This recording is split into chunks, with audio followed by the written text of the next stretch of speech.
penasaran banget ya sama salah satu tradisi di Sumbawa yang bikin orang itu rela datang dari jauh-jauh seperti ini nih. Coba dulu ini. Kelas berapa ini? Kelas 10. Oh iya.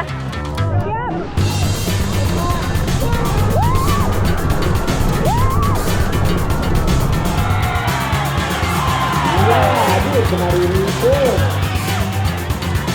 Waduh. Gemusnya tuh. Sini. Gantian ya. Nih lalat nih, nakal. Hus, hus.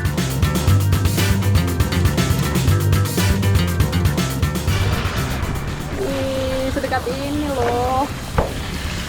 Ikuti jejak saya, jejak petualang.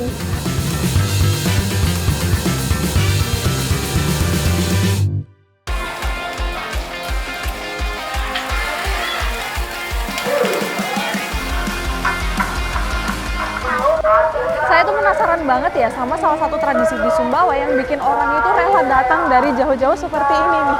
Nah, namanya barapan kebo, tapi saya masih belum tahu kira-kira seperti apa sih lombanya itu dari persiapan awal sampai pas mulai nanti. Kita cari tahu dulu yuk. Tradisi ini tuh udah turun-temurun di masyarakat Sumbawa. Gak heran kan pesertanya bisa ratusan. Apalagi barapan kerbau kali ini digelar di Taliwang. Salah satu ajang barapan kerbau paling besar di Sumbawa nih. Sebelum lombanya mulai, saya mau keliling dulu lihat para bintang utamanya. Yang ini kayaknya gemes nih, yang jagain adik-adik soalnya. Adik namanya siapa? Gadis manja. Gadis manja. Ya. Oh, jadi di sini emang kerbaunya itu dikasih namanya unik-unik ya. Nih namanya gadis manja. Tapi dia manja nggak? Manja juga. Kerbau-kerbau di sini nggak cuma dibedain dari namanya aja, tapi juga dari warna aksesoris di kepalanya. Jadi sekali lihat aja udah langsung tahu itu kerbau punya siapa. Ini nih pasti kelas 1 nih, gede banget. Kita tanya namanya dulu. Abang, ini namanya siapa? Garis tangan. Garis tangan.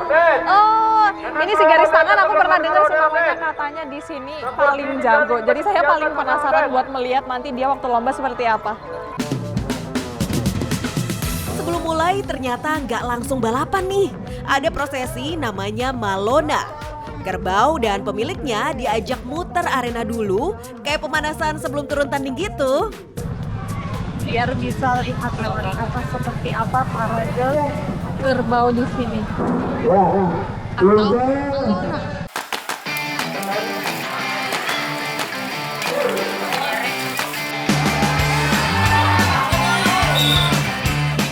Lombanya juga ada urutannya nih. Mulai dari kelas 9 dan 10, lanjut kelas 5 sampai 8. Baru deh penutupnya kelas 1 sampai 4, para jagoan yang paling ditunggu.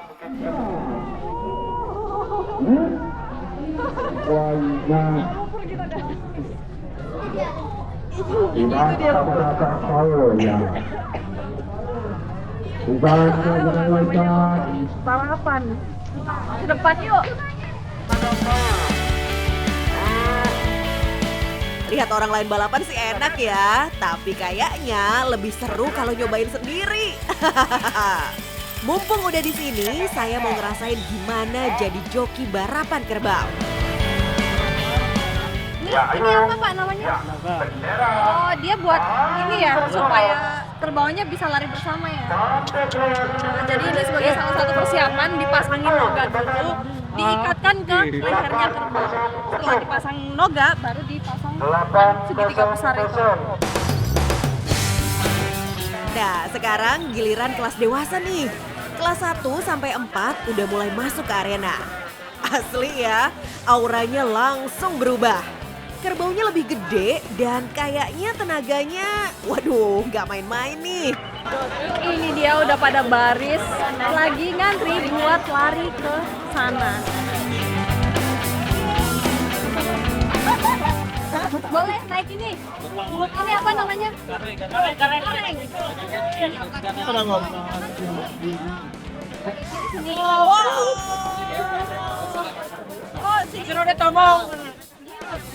Saya latihan naik dulu deh.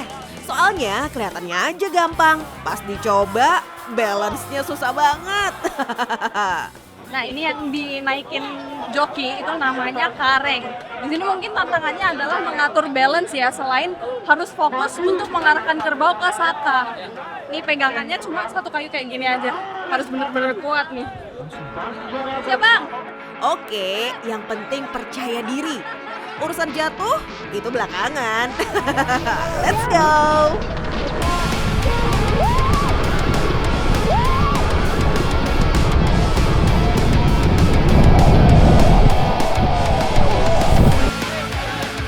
Ya emang gimana lagi? Baru pertama kali jadi jatuh itu biasa. Bukan hal yang memalukan. Tapi saya sih nggak puas ya. Jadi karena tadi besar mau nyoba di kerbau yang lebih kecil. Kita cari dulu. Emang ya, sekali nyoba langsung nagih.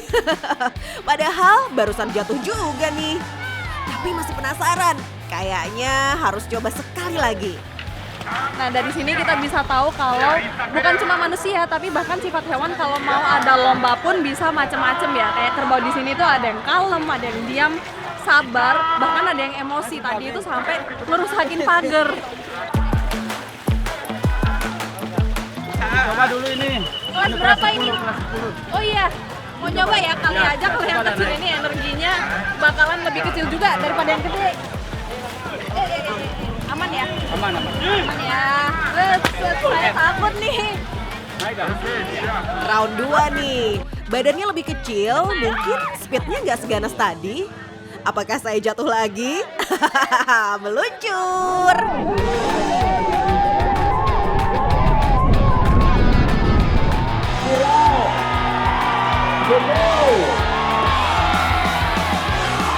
Iya, aduh kemarin itu. Iya, aduh. Yang kedua kali Iya, yang kedua kali ini ntar. agak sedikit lebih lambat memang kerbaunya karena masih kecil jadi speednya itu lambat, tapi tetap aja mungkin karena saya masih pemula ya belum pro jatuh lagi, tapi nggak apa-apa, pengalaman yang seru banget. Ikuti jejak saya, jejak petualangan. Oh, tuh.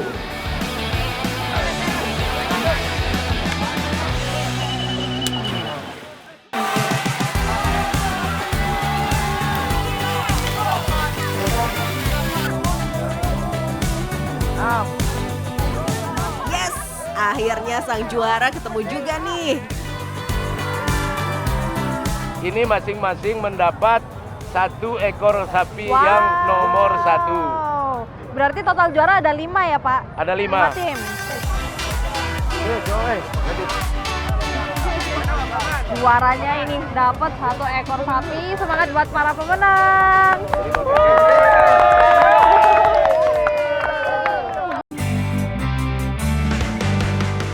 Nah, sebelum kerbau-kerbau ini turun ke arena, ternyata persiapannya nggak main-main loh.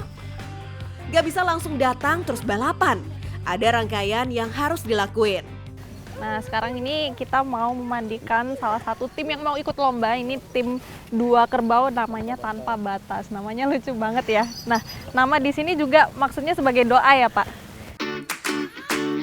Gede banget. Dek, ayo adek. Bukan saya aja yang mandi, kerbaunya juga harus dong. Langsung diajak ke sungai. Nggak ada. Ini sungainya tenang sih, cuman agak dalam ya, jadi saya mau ikut turun juga mandi bersama kerbau. Bet.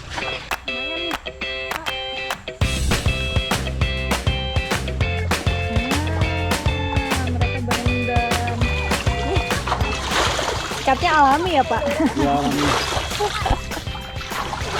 Jadi buat mandiin kerbau di sini, nyikatinnya itu pakai rumput-rumput yang bisa ditemukan di sekitar. Langsung dicelupin ke air dan digosok-gosok aja nih.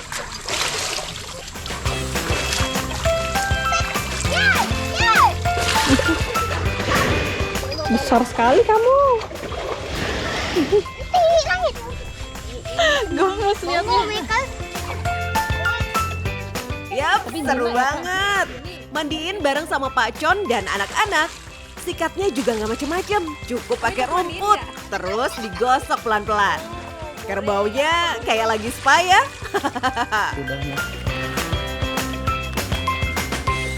Jadi bukan cuma kerbau besar yang untuk lombanya aja yang dimandikan. Kalian nih si kecil yang belum 1 tahun ini juga dimandikan. Ya dari tadi jilat-jilat lucu banget.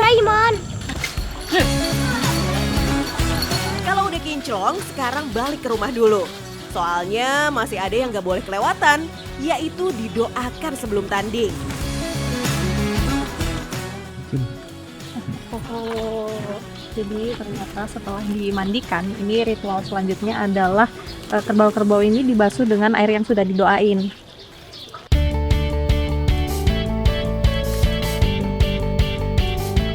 Kerbaunya dipasangin satu-satu aksesorisnya. Jadi makin ganteng kan? Ini apa Pak namanya? Barong selempang. Barong selempang. Nah sekarang supaya lebih cantik lagi, kerbaunya mau dikasih barong selempang. Ini warnanya merah ya, berani.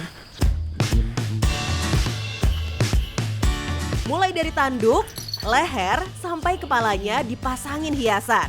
Jadi pas masuk arena kelihatan makin gagah. Gak sampai situ, kerbaunya juga dapat jamu loh. Isinya gula merah, lada, asam jawa, sama telur bebek. Biar kuat pas balapan.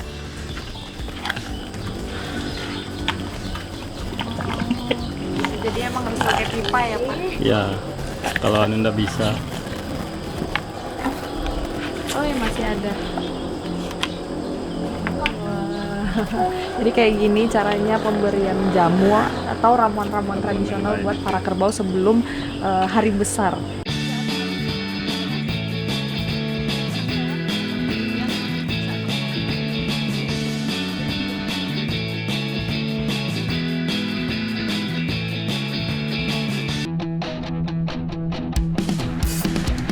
Lagi-lagi, mumpung masih di Sumbawa, semua harus dieksplor.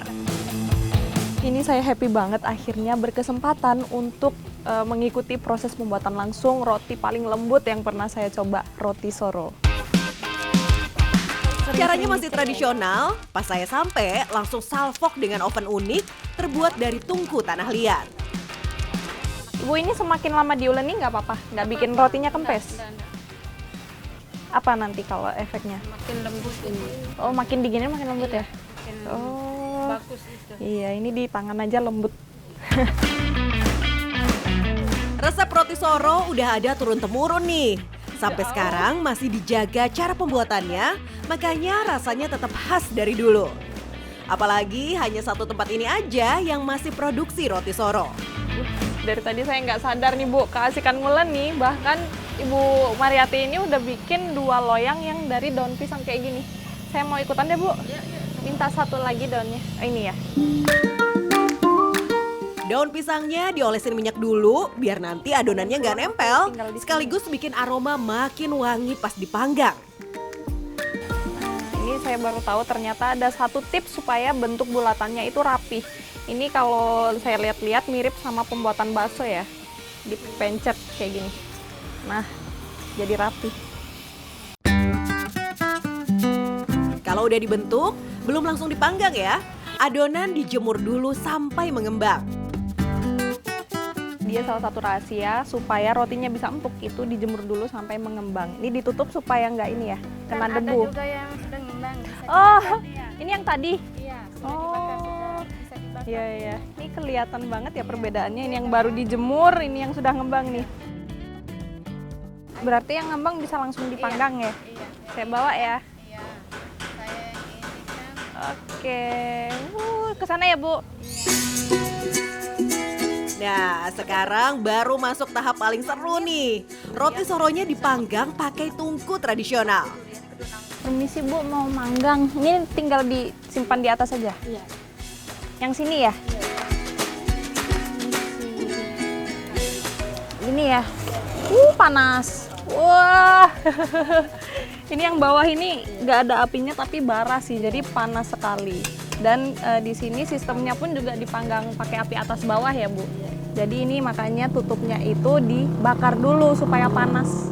Untuk sistem memanggangnya ini pakai api atas bawah. Nah, api atasnya ini pakai tutup yang dibuat dari tanah liat dan dibakar dulu. Jadi panasnya terperangkap di dalam. Satu lagi dibakar ya? Wah, tutupnya berat. Yap, tutup tungkunya ini nggak boleh dingin nih. Jadi harus sering diganti sama yang masih panas biar suhu di dalam tungku tetap stabil. Jadi rotinya matang merata dan empuk deh. Udah matang ya, Bu? Langsung tarik ya? Hati-hati yang panas. Oh iya. Wah, akhirnya mateng juga dan ini butuh waktu cuman kurang lebih 5 menit aja. Cepet ya, Bu? Iya. Nah, ini mumpung masih hangat, Kak. Langsung diolesin ya. Pas masih panas gini langsung diolesin mentega biar makin harum, makin gurih dan kelihatannya makin menggoda. Wah, terima kasih. Ini dia roti soro yang masih hangat. Mungkin ini ya bedanya roti yang dipanggang secara tradisional sama yang di oven. Kalau yang ini tuh masih ada aroma smoky-nya, rasanya pun juga. Dan ini mungkin karena alasnya pakai daun pisang ya, Kak. Jadi lebih harum aromanya. Oke, mission complete untuk cobain roti soro yang fresh dan masih anget. Saya jadi tahu kenapa banyak yang datang jauh-jauh untuk cobain roti soro kayak saya ini.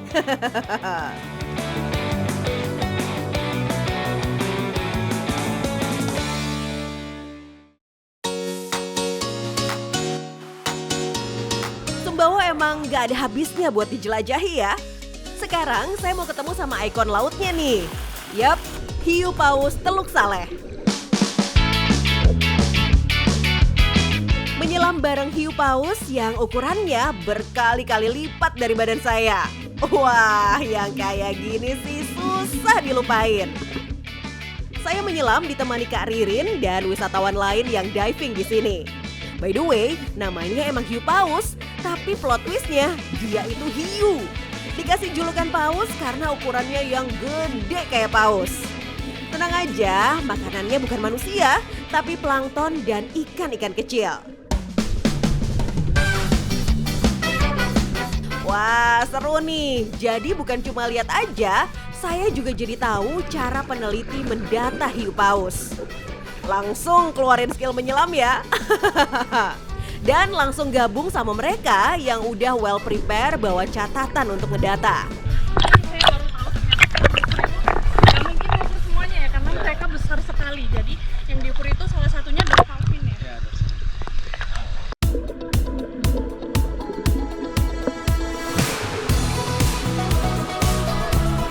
Ada yang bertugas mengukur dan ada juga yang khusus foto identitas hiu paus. Nah, barusan kita turun untuk mendekati salah satu hiu paus yang ada di sini. Itu untuk apa, Kak, bawa kamera? Kamera ini untuk foto ID hiu pausnya. Para peneliti ini bakal keliling dari satu bagan ke bagan lain. Soalnya hiu paus paling sering muncul di sekitar bagan nelayan. Karena teman-teman ini pendataannya belum selesai dan banyak bagan lagi yang harus didatengin. Nah, saya masih belum puas nih renang di sini. Jadi saya mau tinggal di sini dulu aja. Oke. Semangat ya, Kak. Hati-hati. Oke, terima kasih. Kalau nggak bisa renang atau menyelam, santai di atas kano, kayaknya asik juga.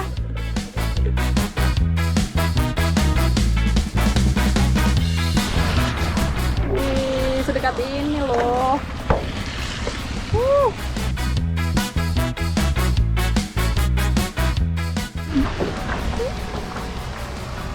Kano transparan ini cocok banget sih bagi yang takut atau kurang bisa menyelam tapi tetap mau menikmati dan melihat hiu paus dari dekat.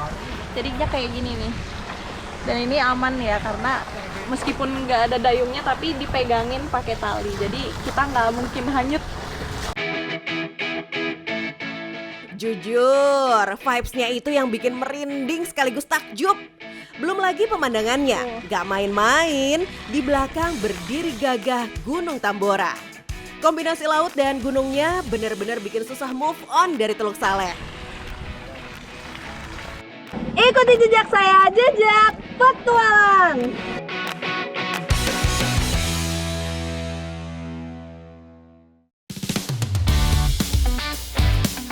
Sumbawa nggak cuma kaya alamnya aja, tapi juga punya banyak makanan khas yang wajib dicoba. Kalau habis main air itu pasti bawaannya lapar dan saya lagi pengen makan makanan khas Sumbawa. Makanya sekarang lagi diajarin untuk bikin sepat sama apa Kak namanya? Singang. Sepat dan singang. Ini diajarin sama Kak Urba dan Bi Nanang. Sepat dan singang ini termasuk masakan khas yang populer di Sumbawa. Yang satu segar tanpa dimasak lama, satunya lagi Seger ya? berkuah dan kaya rempah. Butuh tenaga ekstra. Hah, biar semangat. Jadi ini yang dibikin pertama adalah bumbunya sepat dulu. Nah, bumbunya sepat ini nggak digoreng, nggak dimasak, tapi dibakar semua, termasuk ikannya. Tugas pertama saya nih, ngulek bumbu dari mulai cabai sampai bawang merah yang Oke. udah dibakar dulu. Iya. Sementara saya ngulek, Bi Nanang langsung bakar ikannya. Stop ya. Ini kuah sepatnya udah selesai diaduk-aduk, tapi sebelum kita sajikan, koreksi rasa dulu ya Kak. Ikut cobain Kak. Kurang asin sih. Tambahin garam ya.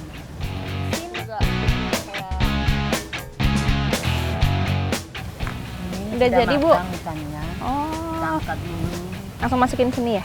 dimasukin di sepatnya. Wih. Enak banget.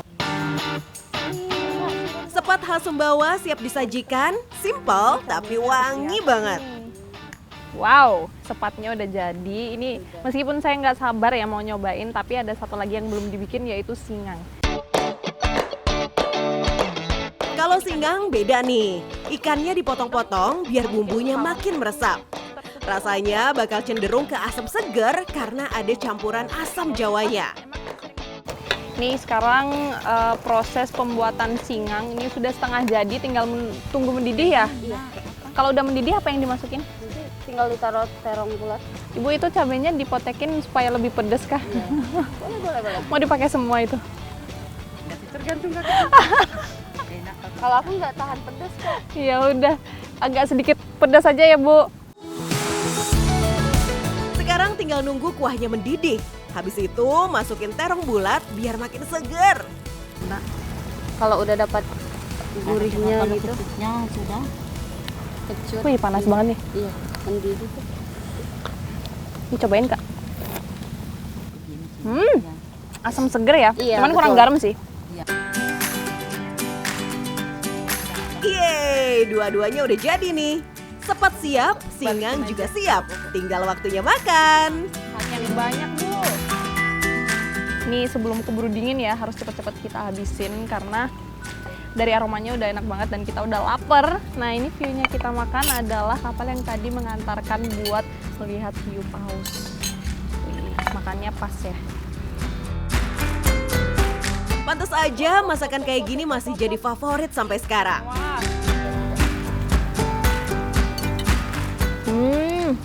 Seger. Enak banget Bu. Sering Ibu makan ini? Ini segar timunnya sama tomatnya.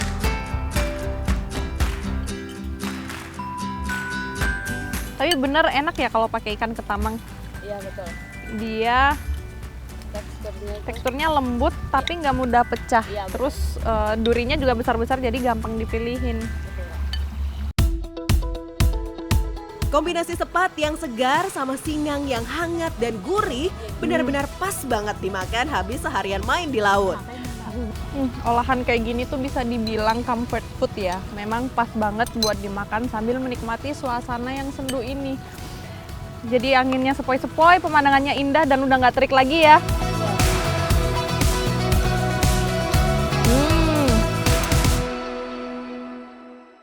Sini, gantian ya. Kamu terakhir. Lalat. Pus.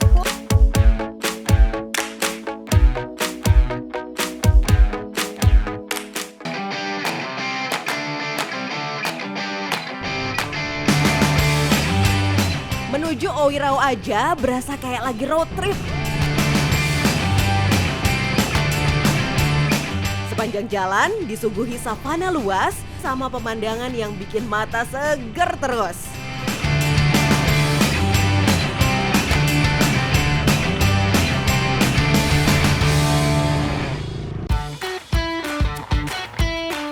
Saya udah janjian nih sama pemilik sapi karena hari ini waktunya mandiin sapi di mata air. Ah, jinak yang ini ya. Iya, Wih, iya, kelihatan makannya makan. jagung Pak, Iya, enak nih. Ya karena dia biasa makan jagung. Karena ini musim panas ini Bu. Oh. Ya.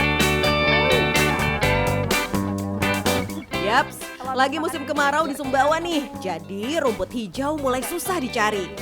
Para peternak harus lebih pintar nyari pakan. Jagungnya kita belah dulu agak keras ya, tapi supaya dia lebih mudah makannya. Iya. Apalagi karena tadi di perjalanan memang rumputnya pada banyak yang kering. Jadi kalau musim kering gini makanan utamanya jagung ya. Jagungnya. Setiap pemilik pasti punya panggilan buat sapinya. Jadi pas dipanggil, sapi bisa langsung ikut di belakangnya. Kami giring sapi sambil lewat bibir pantai. Belum mulai mandiin, tapi udah kerasa vibe seger ya. Oh, di sini itu adalah sumber air paling bersih dan paling murni di seluruh Dompu. Makanya nggak heran juga kalau banyak kuda dan juga kerbau yang datang ke sini untuk minum, untuk mandi ya Pak. Mandi ya. Ini dia Oirao. Unik banget, letaknya di pinggir laut. Tapi air yang keluar di sini tetap air tawar dan bening banget. Fungsinya daun ini untuk apa Pak kalau mandiin sapi? Supaya agar bersih badannya ini Ya. dengan kulitnya apakah semua. Oh, biar lebih bersih juga ya mandinya. Juga. Ah, jadi kita ambil daun waru untuk mandikan sapinya. Jadi ini fungsinya untuk bantu membersihkan bulu-bulunya, kulitnya juga ya Pak? Iya.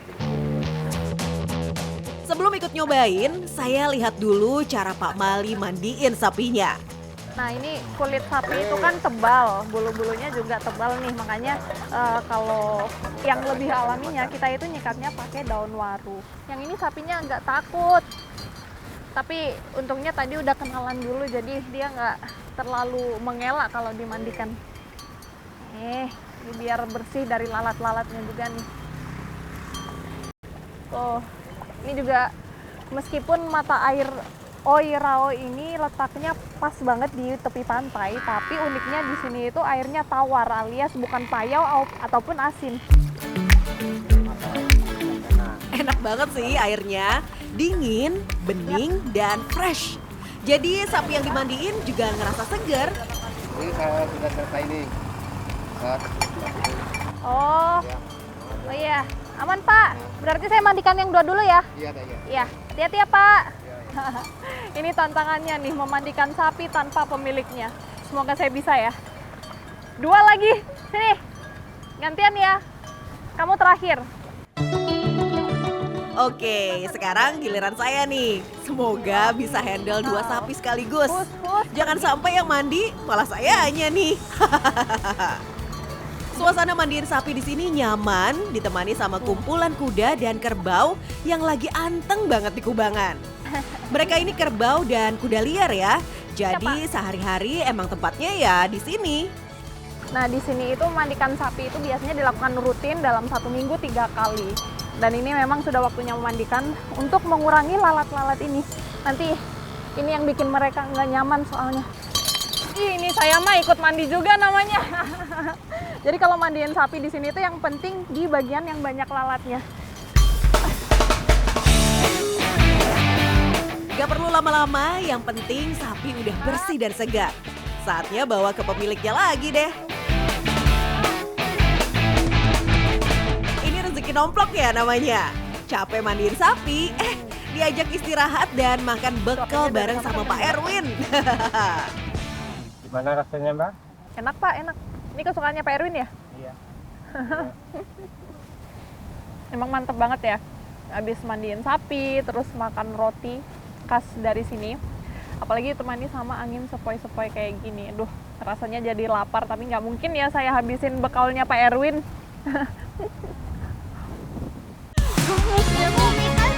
Gak kerasa ya, dari mandiin kerbau, ikut persiapan, sampai cosplay jadi joki juga. Ternyata balapan kerbau itu bukan cuma balapan, tapi ada cerita, usaha, dan pride yang dijaga turun-temurun. Waduh.